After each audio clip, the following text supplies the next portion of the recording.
लाडक्या गणरायाचं आगमन उद्या घरोघरी होतं आहे। आपण एकंदर बघितलं तर आता बाजारपेठासुद्धा सजलेल्या आपल्याला पाहायला मिळतात। एकंदरीत ज्या आता मी पंढरपूरच्या बाजारपेठेमध्ये आहे, ज्या आर्टिफिशियल फुलं असतील, रंगीबेरंगी फुलं आहेत, त्यामध्ये बाजारपेठ आता सजलेल्या आपल्याला पाहायला मिळते। ज्या बाजारपेठ आहेत त्या बाजारपेठेमध्ये मी आहे। आपण त्यांच्याकडून जाणून घेणार आहोत की काय सांगाल की कशा पद्धतीची फुलं आहेत। आत्ता तरी मार्केटमध्ये कार्नेशन फुलं, झेंडूच्या माळा, लोटस, सूर्यफुलं आणि हे असे ब्लॉसम्स, बोगनवेल अशा विविध प्रकारचे व्हरायटी उपलब्ध आहे। त्यानंतर या केळीच्या पानांची सुद्धा अगदी क्रेज आहे।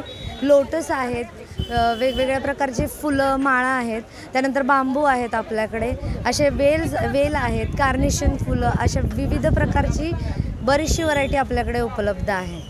महालक्ष्मीसाठी कोणकोणत्या प्रकारची पडदे वगैरे आले? महालक्ष्म्यांसाठी आपल्याकडे त्यांचा बॅकग्राऊंड आहे, मंडप आहे, ग्रास आहे, मॅट आहे, बऱ्याचशा गोष्टी आहे। त्यानंतर विस्टेरियासुद्धा प्रचंड प्रमाणात सेल होतो आहे, म्हणजे त्याची प्रचंड मागणी आहे। त्यानंतर असे लिलीजचे वगैरे वेल आहेत, खूप छान मागणी आहे बाजारात।